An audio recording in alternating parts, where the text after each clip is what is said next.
Hi friends, Pandian store serial இனி வரப்போகிற எபிசோட்ஸ்க்கான promo தான் இந்த வீடியோவில் பார்க்க போகிறோம். வாங்க ஃப்ரெண்ட்ஸ் பார்க்கலாம். மயில் ப்ரெக்னென்ட் ஆனதுக்கப்புறமா சரவணன் கிட்டே இந்த விஷயத்த சொன்னால், எப்படியாச்சு மாமா நம்ம மேலே இருக்கிற கோவத்தை எல்லாத்தையும் மறந்துட்டு குழந்தைக்காக நம்மளை வீட்டுக்கு கூட்டிகிட்டு போயிடுவாங்க அப்படின்னு தான் மயில் நினச்சாங்க. ஆனால் நடந்தது அப்படியே ஆப்போசிட்டு. சரவணன் அவங்க மேலே இருக்கிற கோவத்தில் அவள் போய் சொல்கிறா, அப்படியே இருந்தாலும் அது யாரோட குழந்தை அப்படின்னு கண்மூடித்தனமாக கோவப்பட்டு பேசிட்டு போயிடுறாரு. எவ்வளவோ பேசி சமாதானப்படுத்தி பார்க்குறாங்க. மீனாவும் இதுக்கப்புறமும் நான் யார்கிட்டையும் போய் கெஞ்சி நிற்க போகிறது கிடையாது, நான் தனியாகவே வாழ்ந்துக்கிறேன் அப்படின்னு சொல்லிட்டு இங்கே மயில் மீனா கிட்ட சொல்லிட்டாங்க. அது மட்டும் இல்லாமல் வீட்டுக்கும் இந்த விஷயம் தெரியக்கூடாது அப்படின்னு மீனா கிட்ட சொல்லிடுறாங்க மயில். இப்போது எல்லாம் சரிதாங்க்கா, இப்போது உங்கள் வீட்டில் இருக்கிறவங்கள நீங்கள் எப்படி சமாதானப்படுத்த போகிறீங்க அப்படின்னு கேட்குறாங்க.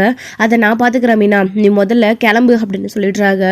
என்னக்கா இப்படி பேசுகிறீங்க, உங்கள் வீட்டில் கோவப்படுவாங்களே, இதுக்கு முன்னாடியே உங்களை மதிக்கவே மாட்டாங்க, எங்கே நீங்கள் சரவணன் மாமா வீட்டு டிவோர்ஸ் வாங்கிட்டு இங்கேயே உட்காந்துருவீங்களோ நிரந்தரமா அப்படின்னு உங்கள் அம்மா அந்த பேச்சு பேசுவாங்க. இப்போது நீங்கள் மட்டும் இப்போ இந்த விஷயத்த சொல்லிட்டு மாமா இப்படி கேட்டார், இப்போ நீங்கள் அந்த வீட்டுக்கு போக போகிறது கிடையாது, நீங்கள் இனிமேல் அவர்கிட்ட போய் நிற்க போகிறது கிடையாது அப்படின்னு சொல்லிட்டு உங்கள் வீட்டில் விஷயம் தெரிஞ்சா அவங்க எந்த அளவுக்கு கோவப்படுவாங்கன்னு உங்களுக்கு தெரியாதக்கா. கண்டிப்பாக நீங்கள் இப்படி பண்ணுறதுனால சரவணன் மாமாவுடைய மனசு மாற போகிறது கிடையாது. கோர்ட்டில் கேஸ் நடந்துட்டுருக்கு. ஸோ டிவோர்ஸ் நீங்களும் எதுவுமே இப்போ பேசாத அமைதியாக இருந்த மாதிரி கோர்ட்லேயும் இருந்தால் கண்டிப்பாக உங்களுக்கு டிவோர்ஸ் கொடுத்துருவாங்க. அப்புறம் நீங்களும் நிரந்தரமாக இங்கேயே இருக்க வேண்டியது தான். அப்படி இருக்கிறப்போ எப்படிக்கா அப்படின்னு சொல்லிட்டு மீனா மயில்கிட்டே கேட்குறாங்க. அது எல்லாத்தையும் நான் பார்த்துக்கிற மீனா, நீ விடு அப்படின்னு சொல்கிறாங்க. இல்லைக்கா, உங்கள் வீட்டில் இன்னும் கேவலப்பட்டு பேசுவாங்க. ஒரு குழந்தை வந்துருச்சு அப்படின்னு தெரிஞ்சதுக்கு அப்புறமா தான் இதை வச்சியும் உங்கள் வீட்டில் உங்கள் புகுந்த வீட்டில் ஒப்படைச்சிடலாம் அப்படின்னு நினச்சாங்க. இப்போ நீங்கள் இப்படி முடிவு எடுத்துருக்கீங்க, அவங்க எல்லாம் என்ன சொல்ல போகிறாங்களோ அப்படின்னு தான் மீனா பயந்துக்கிட்டே கேட்டுக்கிட்டே இருக்காங்க. இனி உங்களோட வாழ்க்கை என்ன ஆக போகுது அப்படின்னு, அது எல்லாத்தையும் நான் பார்த்துக்கிறேன் மீனா வா அப்படின்னு வெளியில் நின்று கதவை தட்டிக்கிட்டே இருக்காங்க. அப்போது வெளியில் மயில் நிற்கவும் மீனாவும் மயிலும் என்ன ரெண்டு பேரும் என்ன ஆச்சுன்னு கேட்டால் எதுவுமே சொல்லாமல் திறன்னு முடிச்சுட்டே நின்றுட்டு இருக்கீங்க, என்னடி என்ன பண்ணிட்டு இருந்தீங்க உள்ள இவ்வளோ நேரம் அப்படின்னு கேட்குறாங்க. பாக்கியம் அப்போது அவரோட ஹஸ்பண்ட் இருந்துக்கிட்டு, என்னம்மா மயிலே, மாப்பிள்ளை வீட்டுக்கு போகிறதுக்காக மாப்பிள்ளை இப்போ கூட்டிகிட்டு போகிறதுக்கு உன்னை வராங்களா, அவங்க வீட்டில் இருந்து எல்லாரும் வராங்களா, அதுக்கு தான் துணியெல்லாம் எடுத்து வச்சுட்டு இருக்கியா, அந்த சந்தோஷமான விஷயத்தை எங்ககிட்ட சொல்லிட்டு செஞ்சுருக்கலாம் இல்லப்பா அப்படின்னு கேட்குறாங்க. இல்லைம்மா அதெல்லாம் எதுவும் கிடையாது அப்படின்னு மயில் சொன்னதும், என்ன சொல்கிற நீ அப்படின்னு கேட்குறாங்க. ஆமாம்மா, இனி அவங்க கிட்ட போய் நான் எதுக்காகவும் நிற்க போகிறது கிடையாது, நான் கர்ப்பமாக இருக்கேன் என்னை ஏற்றுக்கோங்க அப்படின்னு நான் இனி அவங்கள கேட்க போகிறதும் கிடையாது, நான் கர்ப்பமாக இருக்கேன்னு சொல்லியும் அது அவரோட குழந்தைன்னு அவரை நம்பலை, திரும்பவும் நான் போய் சொல்கிறேன்னு தான் சொல்லிட்டு இருக்காரு. இதுக்கப்புறமும் எதுக்குமா விடுமா அப்படின்னு சொல்கிறாங்க. என்னடி அப்படி மாப்பிள்ளை நம்பலைன்னா ரிப்போர்ட்டு இதெல்லாத்தையும் காட்ட வேண்டியது தானே, இல்லைனா என் கூட வாங்க ஹாஸ்பிட்டலுக்கு கூட்டிகிட்டு போகிறேன், நான் கர்ப்பமாக இருக்கேன் இல்லையான்னு டாக்டரே சொல்லுவாங்க அப்படின்னலாம் அவர்கிட்ட நீ பேச வேண்டியது தானடி அப்படின்னு சொல்கிறாங்க.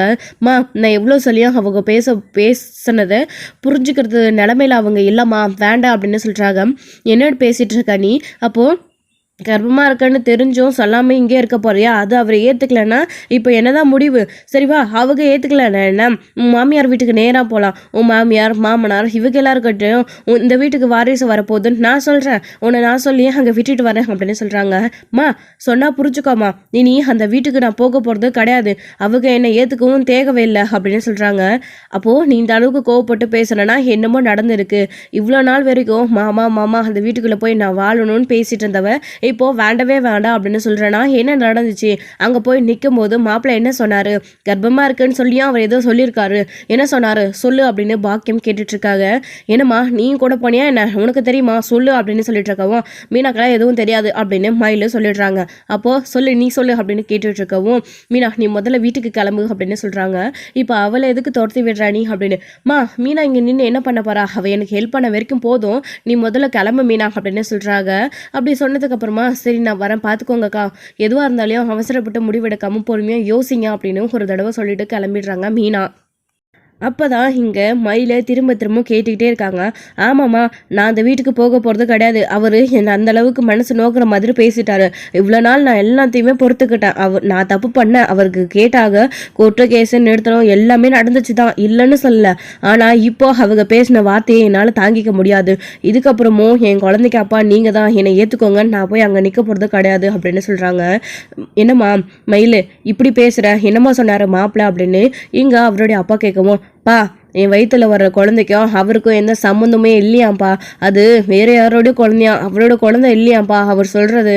அப்படி இருக்கிறப்போ எதுக்குப்பா நான் வீணா வாதாடிக்கிட்டு, இதுக்கு மேலே என் மனசுலையும் என்கிட்டயும் தைரியமும் இல்லை தெம்மும் இல்லைப்பா அப்படின்னு சொல்லிட்டு இங்கே மயில் சொன்ன உடனே இதை கேட்டு அவங்க அப்பாவும் அம்மாவும் ஆடி போயிடுறாங்க. ஓ, அந்த அளவுக்கு ஆயிடுச்சா, அந்த மனுஷன் அப்படி பேச ஆரம்பிச்சிட்டாரா, இல்லடி இல்லை இதை கேட்டுக்கிட்டு நீ அமைதியா வேற வந்து நிற்கிறியா, உண்டு இல்லைன்னு பண்ணக்கூடாது அந்த குடும்பத்தை, கிளம்புடி இப்பவே அப்படின்னு சொல்லிட்டு இருக்காங்க. மா அதெல்லாம் எதுவும் தேவலாமா அப்படின்னு சொல்றாங்க. தேவையில்லைன்னா இல்லை எனக்கு புரியலை, அப்போது நீ உன் புருஷன் கேட்ட கேள்விக்காக ரோஷம் வந்து அங்கே போகாமல் இங்கேயே இருக்க போறியா, கடைசி வரைக்கும் இங்கேயே இருக்க போறியா, தொடரோட வாழ்க்கை அப்படின்னு பேச வராங்க. மா போதும் நிறுத்துங்கம்மா, நான் இப்படி உங்ககிட்ட சொன்னால் நீங்கள் இதெல்லாம் சொல்வீங்க நான் எதிர்பார்த்தது தான். இனி நான் இந்த வீட்லேயும் இருக்க போகிறது கிடையாது, உங்களுக்கு பாரமாக நான் எதுக்குமா இங்கே இருக்கணும், நான் இப்போ கர்ப்பமாக இருக்கேன், அது அவர் ஏற்றுக்கலை, என் குழந்தை இல்லை அப்படின்னு அவர் சொல்லிட்டாரு. உனக்கும் இப்போ நான் புருஷன் வீட்டுக்கு போகாமல் இங்கே இருக்கிறது பிரச்சனை, தேவையில்லம்மா, உங்களுக்கு நான் பிரச்சனை கொடுக்க விரும்பலை, பேசாமல் நான் எங்கேயாச்சும் போய் ஹாஸ்டலில் தங்கிக்கிறேன், நீங்கள் கவலைப்படாதீங்க அப்படின்னு சொல்லிட்டு இங்கே மயில் சொல்லிடுறாங்க. போடி போ, எங்கேயாச்சும் போ, இந்த வீட்டில் இருந்து எங்கள் உயிரை வாங்காத, சுடரோட வாழ்க்கை தான் எங்களுக்கு முக்கியம், நீ போய் வாழ்ந்தா என்ன செத்தா என்ன, கர்ப்பமாக இருக்கான்னு தெரிஞ்சதுக்கப்புறமும் உன் புருஷன் உன் குடும்பத்தாளுங்கெல்லாம் அப்படி பேசுகிறாங்க, குடும்பத்துக்கிட்ட பேசி சரி பண்ணிட்டு வரனாலே வேண்டான்னு சொல்கிற, இதுக்கு மேலே நீ என்ன முடிவு எடுக்கிறே எடுத்துக்கோடி அப்படின்னு சொல்லிட்டு பாக்கியமும் அவங்கள கையை விரிச்சிடுறாங்க. இப்போது மயில் உள்ளே போயிட்டு அவங்களோட துணி, கொஞ்சம் நஞ்ச துணி இருக்கிறது எல்லாத்தையும் எடுத்து வச்சுக்கிட்டு அவங்களோட ஃபோனு பர்ஸு இதெல்லாத்தையும் எடுத்துக்கிட்டு நான் வரேன் அப்படின்னு சொல்லிட்டு கிளம்பி போகிறாங்க. எங்கே போட எனக்கு என்ன, என்கிட்ட ஏன் சொல்லிட்டு போகிறேன், ஆனால் ஒன்றுடி திரும்பவும் இங்கே வந்து மட்டும் நிற்காத, தயவு செஞ்சு நிற்காத, உன்னை கும்பிட்டு கேட்டுக்கிறேன், இன்னொரு பொண்ணு வாழ்க்கையாச்சும் நல்லா இருக்கட்டும், ஒரு பொண்ணு எனக்கு செத்து போயிட்டான்னு நினச்சி நான் தலைமொழிக்கிறேன் அப்படின்ற மாதிரியெல்லாம் மயிலோடைய அம்மா பாக்கியம் பேச ஆரம்பிச்சிடுறாங்க. இதை கேட்டு மயிலுமே ரொம்ப கஷ்டப்பட்டுக்கிட்டு மனசு ரொம்ப நொந்து வருத்தமாயிட்டு சரவணன் கேட்ட கேள்வியெல்லாம் அவ்வளோ கஷ்டப்பட்டுட்டு அங்கேருந்து கிளம்பி எங்கேயாச்சும் ஹாஸ்டல் தேடி போகலான்னு சொல்லிட்டு போய் ஹாஸ்டல் தேடிட்டு இருக்காங்க. அவருடைய அப்பா மட்டும்தான் மயிலை போக விடாமல் தடுக்க பேசி பார்த்தாரு, ஆனால் அதுவும் நடக்கல. அவங்க அம்மாவும் இங்கே பாரியா அவளுக்கு சப்போர்ட் பண்ணாத அப்படின்னு சொல்லி நிறுத்திட்டாங்க. இப்போ மயில் எங்கே போவா அப்படின்னலாம் வந்து பேசிட்டு இருக்கோம். எங்கேயாச்சும் போய் தொலையிட்டோம், அவளுக்கு இவ்வளோ நெஞ்சாலத்தம் இருக்கல, புருஷன் வீட்லேயும் அவளை சேர்த்துக்கல, அவளோட விதி இதுதானா, யாரெல்லாம் மாற்ற முடியும், அவள் கர்ப்பமாக இருக்கான உடனே அவள் வீட்டில் எப்படியாச்சும் அவளை ஒப்படைச்சிடலாம் அப்படின்னு கோவத்தை எல்லாத்தையும் தூக்கி போட்டுட்டு சந்தோஷமாக இருந்தேன். ஆனால் கடைசியில் இப்படி நடக்கும் நான் எதிர்பார்க்கவே இல்லையே அப்படின்னு சொல்லிட்டு இருக்காங்க. அப்போது நம்ம பொண்ணோட வாழ்க்கை எப்படி போனாலும் பரவாயில்ல சொல்லி அமைதியாக விட்டுலாமா அப்படின்னு சொல்கிறாங்க. வேற என்ன பண்ண முடியும் அப்படின்னு சொல்லிட்டு பாக்கியமும் அமைதியாயிடுறாங்க. மயில் ஹாஸ்டல் தேடி போயிட்டு இருக்காங்க, எங்கேயுமே ஹாஸ்டல் கிடைக்கல. கடைசியாக அவங்க வேலை செஞ்சுட்டு இருக்கிற இடத்துலயே அவங்ககிட்டயே போயிட்டு அந்த நந்தினி அக்கா கிட்டே போயிட்டு கேட்குறாங்க, இந்த மாதிரி நான் வீட்டை விட்டு வந்துட்டேன், எனக்கு போகிற இடம் இல்லை, இங்கே நான் வேலை செஞ்சுக்கிட்டே இங்கே எங்கேயாச்சும் ஒரு ஓரமாக தங்கிக்கலாமா, எனக்கு இடம் கொடுக்குறீங்களா, இல்லை உங்களுக்கு தெரிஞ்ச எங்கேயாச்சும் வீடு வாடகைக்கு இருக்கா, இல்லை ஹாஸ்டல் எங்கேயாச்சும் இருக்கா, நாங்கள் தங்கிக்கிறோம் அப்படின்னு கேட்குறாங்க. அவங்களும் யோசிக்க ஆரம்பிக்கிறாங்க. நீங்கள் என்ன மீனா கிட்ட ஃபோன் பண்ணி கேட்டுட்டு கூட ஏதாச்சும் முடிவெடுங்க அப்படின்னு சொல்கிறாங்க.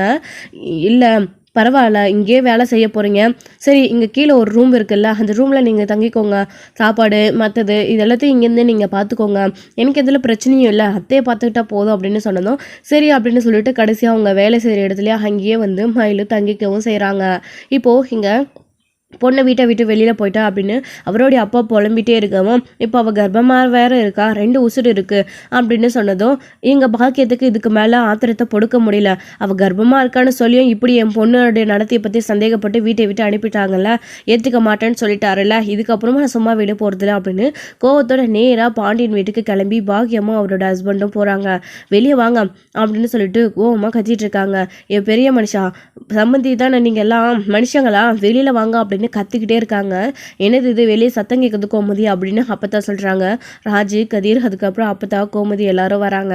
அந்த சமயத்தில் இங்கே பாண்டியனும் வீட்டில் தான் இருக்காரு. அப்போது எல்லாரும் வெளியே நின்று பார்க்கவும் இவங்க வந்து கத்திட்டு இருக்காங்களா, என்ன வேணும் உங்களுக்கு, இப்போ எதுக்கு வீட்டு வாசலில் வந்து கத்திட்டு இருக்கீங்க அப்படின்னு கோமதி கேட்கவும், நியாயம் கேட்க வந்திருக்கா அப்படின்னு சொல்கிறாங்க. என்ன பண்ண தப்பெல்லாம் பண்ணிவிட்டு இப்போ நியாயம் வேற கேட்க வந்திருக்கீங்களா, நாங்கள் பாட்டுக்கு செமினேன்னு தானே இருக்கோம், இப்போ எதுக்கு எங்களை வீண் வெம்புக்கு இழுக்கிறீங்க அப்படின்னு, ஏன் எதுவும் பேசக்கூடாதா, வீட்டை விட்டு பொண்ணு அனுப்பி விட்டுட்டு டிவோர்ஸ் கொடுத்துட்டு நிம்மதியாக இருந்துடுறான்னு பார்த்தீங்களா, இது அன்னி நடக்கவே நடக்காது அப்படின்னு சொல்கிறாங்க. ஏன் நடக்காது அப்படின்னு சொல்லிட்டு இங்கே கோமதி கேட்டுட்ருக்காங்க. எதுக்கு இப்போது வீட்டு முன்னாடி வந்து தேவையில்லாமல் பிரச்சனை பண்ணிட்டுருக்கீங்க அப்படின்னு இங்கே ராஜுவும் கேட்குறாங்க. நாங்கள் எதுவும் தேவையில்லாமல் வந்து பிரச்சனை பண்ணலாமா, தேவை இருக்கிறதுனால தான் வந்திருக்கோம் அப்படின்னு சொல்கிறாங்க. என்ன தேவை இருக்குது உங்களுக்கு, அதான் எல்லாமே முடிஞ்சு போச்சு இல்லை, டிவோர்ஸ் கிடச்சிட்டா நீங்கள் யாரோ நாங்கள் யாரோ அப்படின்னு சொல்லிட்டு இருக்காங்க கோமதி. அது எப்படி கிடைக்கும், டிவோர்ஸ் நான் வாங்க விட்டுருவேனா, உங்கள் பையன் எப்படி டிவோர்ஸ் வாங்கிட்டு நிம்மதியாக இருக்கிறாருன்னு நானும் பார்த்துட்றேன் அப்படின்னு சொல்கிறாங்க. என்ன பண்ண முடியும் உங்களால், ஏங்க தப்பு பண்ணதெல்லாம் நீங்கள் டிவோர்ஸ் கொடுக்க மாட்டேன்னு பிடிவாதமாக இருந்தால் என்ன அர்த்தம், அதான் பொய்க்கு மேலே பொய்யா சொல்லிட்டு இருக்கேன், உங்ககிட்ட நியாயத்தை கேட்டால் எங்கே நியாயம் கிடைக்க போகுது அப்படின்னு சொல்லிட்டு கதிர் பேசுறாரு. நீ கொஞ்சம் அமைதியா இருக்கிறியா தம்பி அப்படின்னு சொல்றாங்க. ஏன் என் பையன் பேசினா என்ன இப்போ அப்படின்னு சொல்லிட்டு கோமதி கேட்குறாங்க. ஏங்க நீங்களாம் இந்த வீட்டு பெரிய மனுஷங்க தானே, என்ன இப்படி அநியாயமா ஒரு பொண்ணு மேல கொஞ்சம் கூட ஈவியா இருக்கமே இல்லாம உங்க வீட்டு பிள்ளை எங்க பொண்ணு மேல சந்தேகப்படுறாரு, என் பொண்ணோட நடத்திய தப்பா பேசுறாரு, எல்லாரும் அமைதியா இருக்கீங்க, உங்களுக்கு இந்த விஷயம் தெரியுமா தெரியாதா அப்படி உங்க பிள்ளை எதையுமே உங்ககிட்ட சொல்லலையா அப்படின்ற மாதிரி எல்லாம் கேட்டுட்டு இருக்கவும் சரவணன் கரெக்டா கடையில இருந்து வீட்டுக்கு வராங்க. வீட்டுக்கு வந்த உடனே இவங்க கத்திட்டு இருக்க உடனே உன் பொண்ணு கோயிலில் வந்து டார்ச்சர் பண்ணுறா, நீங்கள் எல்லாரும் இங்கே என் வீட்டு வாசல முன்னாடி டார்ச்சர் பண்ணிட்டு இருக்கீங்க, மொத்தமாக உங்களுக்கெல்லாம் என்னதான் வேணும், எங்கள் குடும்பத்தை அடியோட சாச்சிட்டு தான் நீங்கள் அடுத்து மறுவேளை பார்ப்பீங்களா அப்படின்னு எல்லாம் வந்து சரவணன் சொல்லிட்டு இருக்கவும், என்னடா சரவணா இவங்க வந்து எதோ பேசிட்டு இருக்காங்க, நீயும் இப்படி பேசிட்டு இருக்க, என்னடா அவ வந்து உங்ககிட்ட என்ன பேசனா, இவங்க எதுக்கு இங்கே வந்து கத்திட்டு இருக்காங்க அப்படின்னு எல்லாம் வந்து கோமதி கேட்டுட்டு இருக்கவும், வாங்க இப்போதான் வரீங்களா, வீட்டில் இன்னும் விஷயத்த சொல்லலை போல இருக்கு, அதான் இவங்களுக்கு விஷயம் தெரியாம திருன்னு முழிக்கிறாங்க, எல்லாருக்கும் நீங்களே சொல்லுங்க, நான் கேட்கறது அப்புறம் நியாயமா அநியாயமான்னு அவங்க சொல்லட்டும், என்ன என் பொண்ணு நடத்திய பற்றிய தப்பாக பேசுனீங்க, உங்களுக்கு எப்படி இப்படியெல்லாம் பேச மனசு வந்துச்சு வாய் வந்துச்சு அப்படின்னு சொல்லிட்டு சரவணனை பார்த்து பாக்கியம் கேட்டுட்டு இருக்காங்க. மற்றவங்க எல்லாரும் என்ன நடக்குதுன்னு தெரியாமல் கன்ஃபியூஷனில் இருக்காங்க. ஏமா இப்போ வந்து எதுக்கு தேவையில்லாமல் பிரச்சனை பண்ணிட்டு இருக்க, என்ன பேச வந்தியோ அதை நேரடியாக பேச வேண்டியது தானே, உங்கள் பொண்ணு நடத்தியை பற்றி இப்போ யார் இங்கே தப்பாக பேசிட்டான்னு இப்போ இங்கே வந்து கத்திட்டு இருக்கா அப்படின்னு அப்பதான் கேட்குறாங்க. வாங்கம்மா வீட்டுக்கு பெரிய மனுஷங்க இங்கே தானே இருக்கீங்க, உங்கள் பேர பிள்ளைக்கு எடுத்து புத்தி சொல்லக்கூடாதா அப்படின்னு, ஏன் உன் பொண்ணு என் பையனோட நடத்தியை பற்றி கோர்ட்டில் அத்தனை பேர் முன்னாடியே சொன்னாலே அப்போ எங்களுக்கு அசிங்கமாக இருந்திருக்காதா, அப்படி என்ன என் பையன் பண்ணிட்டான் அப்படின்னு சொல்கிறாங்க. ஏங்க உங்கள் வீட்டு வாரிசு என் பொண்ணு வயிற்றுல வளருது, இப்போது மயில் கர்ப்பமாக இருக்கா, அதை வந்து சந்தோஷமாக மாப்பிள்ளை கிட்ட விஷயத்த சொல்லலான்னு வரும்போது உங்கள் பிள்ளை எவ்வளோ தைரியம் இருந்தால் அந்த குழந்தைக்கும் எனக்கும் சம்மந்தமே இருக்காது, அது எவனோட குழந்தையோ அப்படின்னு கேட்குறான், உங்களுக்கு எவ்வளோ உங்கள் தைரியம் இருக்கும் இந்த மாதிரி பேசுறதுக்கு வாய் கூசலியா, தொட்டு தாலி கட்டின பொண்டாட்டி தானே இப்படியெல்லாம் பேசுறாரு, இதெல்லாம் நீங்கள் எதுவும் கேட்க மாட்டீங்களா அப்படின்னு சொல்லவும், நீங்கள் என்ன புதுசாக ஏதாச்சும் ட்ராமா போடுறீங்களா அப்படின்னு பாண்டியனும் கோமதியும் கேட்குறாங்க. நாங்கள் புதுசாக ட்ராமா போட வேண்டிய அவசியம் இல்லை, எங்கள் மயில உண்மையிலே 2 மாதம் கர்ப்பமாக இருக்கா, ஏன் உங்கள் வீட்டு மருமக தான் கூட்டிகிட்டு போய் டாக்டர் செக்அப் எல்லாம் பண்ணிட்டு வந்தா, ஏன் அவ சொல்லலை அப்படின்னு கேட்கவும் ராஜி அப்படியே திரும்பி பார்க்குறாங்க எல்லாருமே. அத்தை நான் இல்லை அப்படின்னு சொன்னதும் இவ கிடையாது, தோ செந்தில் பொண்டாட்டி மீனா அப்படின்னு சொல்கிறாங்க. இதை கேட்டு அதிர்ச்சி ஆகுறாங்க. அவங்களுக்கு என்ன பேசுறதுன்னே தெரியல. அப்படி சொன்ன உடனே அப்போதான் நீங்கள் பாருங்க நான் தான் சொல்லிட்டேனே அவள் கர்ப்பமாக இருந்தாலையும் அது போய் ட்ராமா தான், இல்லைன்னா அது எவனோட குழந்தையோ அப்படின்னு.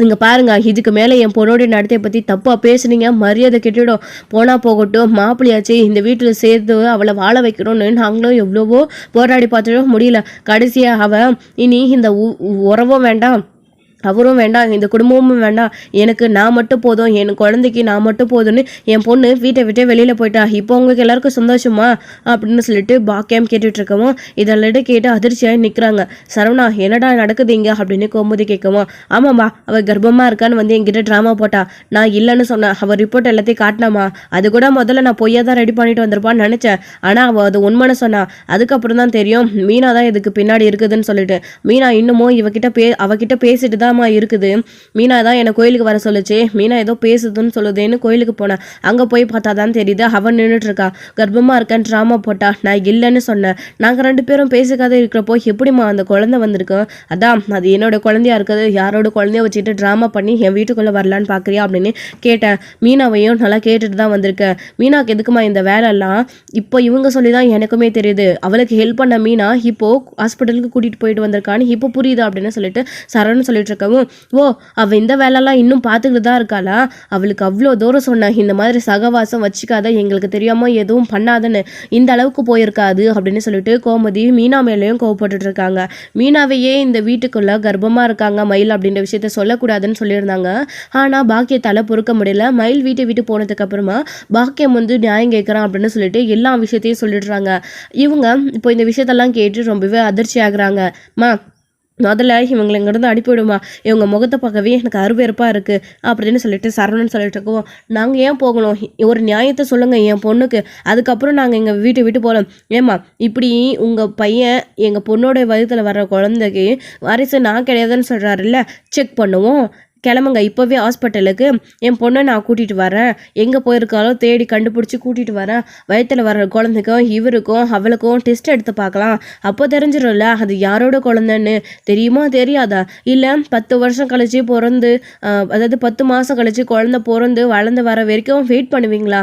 அப்போ டெஸ்ட் பண்ணி நிரூபிக்கணுமா? நீங்கள் எல்லாம் மனுஷங்களா? கொஞ்சமாச்சும் உங்களுக்கும் ஈவியாருக்கு இருக்கும். நல்ல குடும்பம்னு தான் நம்பி பொண்ணு கொடுத்தேன், ஆனால் அவள் கர்ப்பமாக இருக்கான்னு தெரிஞ்சும் அது இந்த வீட்டோட வாரிசு இல்லைன்னு சொல்லி துரத்து அடிக்கிறீங்களே, நீங்கள்லாம் நல்லா இருப்பீங்களா அப்படின்னலாம் வந்து பாக்கியம் பேசிகிட்டு இருக்காங்க. ஏமா போதும் சும்மா நிறுத்துங்கம்மா, உங்கள் பொண்ணு மாசமாக இருக்கான்னு இப்போ நீங்கள் சொல்லி தான் விஷயமே எங்களுக்கு தெரியும். அதுக்கு முன்னாடி சரவணனை பார்த்து அவள் பேசினதோ இப்படி அவங்களுக்குள்ளே நடந்த சண்டையை பற்றியோ எங்களுக்கு எதுவுமே தெரியாது. தேவையில்லாமல் அனாவசியமாக பழி போட்டுட்ருக்காதீங்க அப்படின்னு சொல்லிட்டு கோமதி அப்போ தான் பாண்டியன் எல்லாருமே பேசிகிட்டு இருக்காங்க. அப்போ எங்கள் பொண்ணுக்கு ஒரு நியாயத்தை சொல்லுங்கள் அப்படின்னு சொல்லிட்டு பாக்கியம் கேட்டுட்ருக்கோம். எந்த நியாயமும் நாங்கள் சொல்ல தேவையில்லை, முதல்ல இங்கேருந்து கிளம்புங்க. உங்களை கூட்டிகிட்டு இங்கேருந்து கிளம்பி போயிடியா, இல்லைன்னா மரியாதை கேட்டுடும் அப்படின்னு சரவணன் கோவப்பட்டு மயிலோடைய அப்பா கிட்ட பேசிட்டு இருக்கவும், பாக்கியோ இவங்க கிட்ட நியாயம் கேட்டு என்ன ஆக போகுது, மயிலே வீட்டு விட்டு வெளியில் போயிட்டா இவங்க தேவையில்லை அப்படின்னு தான் ஒதுங்கி இதுக்கப்புறம் இவங்க கிட்ட பேசி என்ன ஆக போகுது அப்படின்னு சொல்லிட்டு அவர் பாக்கியத்தை அங்கேருந்து கோவமாக சமாதானப்படுத்தி கூட்டிகிட்டு போயிடுறாரு. அப்பதான் இருந்துக்கிட்டு, ஏண்டா சரவணா அந்த பொண்ணு மாசமாக இருக்குதுன்னு சொல்லுது, இப்படி பேசுறியாடா, அது உண்மையிலே இந்த வீட்டு வாரிசாக இருந்தா பாவம் சும்மா விடாதரா நம்மள, பெண் பாவம் அப்படின்னு அப்பதான் சொல்லிட்டு இருக்காங்க. அத்தை என்ன பேசுறீங்க நீங்க அப்படின்னு. பின்ன என்ன மாப்பிள்ள, அந்த பொண்ணு கர்ப்பமாக இருக்கான்னு சொல்லி மாப்பிள்ளை இந்த அளவுக்கு கோவப்பட்டு அனுப்பிட்டு இருக்காரு. எதுவாக இருந்தாலும் கொஞ்சம் பொறுமையாக யோசிக்கலாம்ல, அவள் ஒன்றும் இல்லாத இருந்தப்போ தான் அவளை வீட்டை விட்டு அனுப்பணும்னு பார்த்தோம், இப்போ மாசமாக இருக்கான வேற சொல்கிறீங்க. மீனாவே கூட்டிகிட்டு போய் டாக்டர் செக்அப் பண்ணிட்டு வந்திருக்கிறதுலாம் அவங்களும் சொல்கிறாங்க. இதோ சரவணனும் சொல்கிறா, அது இந்த வீட்டோட வாரிசாக இருந்தால் கோவத்தில் நம்ம முடிவெடுக்க கூடாதுல்ல அப்படின்னு அப்பத்தான் சொன்னதும் எல்லாருமே யோசிச்சுட்டு இருக்காங்க. சரவணனும் என்ன சொல்கிறீங்க அப்பதான் நீங்கள் அப்படின்னு சொல்லிட்டு இருக்காங்க. அவள் போய் சொல்லுவா சரியான ட்ராமாக்காரி அப்படின்னாலாம், டே கொஞ்சம் வாயை மூடுடா, வயிற்றுல குழந்தையோட நின்றுக்கிட்டு அவள் போய் சொல்வாளா அப்படின்னு இப்போ கோமதி கேட்குறாங்க. அவள் சரியான ட்ராமாக்காரி அப்படின்னு சரவணன் சொல்கிறாரு. ஸோ இதோட இந்த எபிசோட் வந்து முடிச்சிருக்காங்க. அடுத்தடுத்த எபிசோட்ல என்ன நடக்க போகுது, மயில் உண்மையிலே கர்ப்பமாக இருக்காங்க, அது இந்த வீட்டோட வாரிசு அப்படின்னு தெரிஞ்சதுக்கு அப்புறமா கோமதி பாண்டியன் அப்பதான் இவங்கெல்லாம் மனசு மாதிரி போயிட்டு மயிலை திரும்பவும் இந்த வீட்டுக்கு கூட்டிகிட்டு வர போகிறாங்களா, இல்லை மயில் ஒதுங்கி நின்னவங்களே வா அப்படின்றதெல்லாம் வெயிட் பண்ண நெக்ஸ்ட் வீடியோவில் பார்க்கலாம். First thank you. இந்த வீடியோ உங்களுக்கு பிடிச்சிருந்தா லைக் பண்ணுங்கள், ஷேர் பண்ணுங்கள், கமெண்ட் பண்ணுங்கள், மறக்காமல் பெல் ஐக்கானை கிளிக் பண்ணி வச்சுக்கோங்க.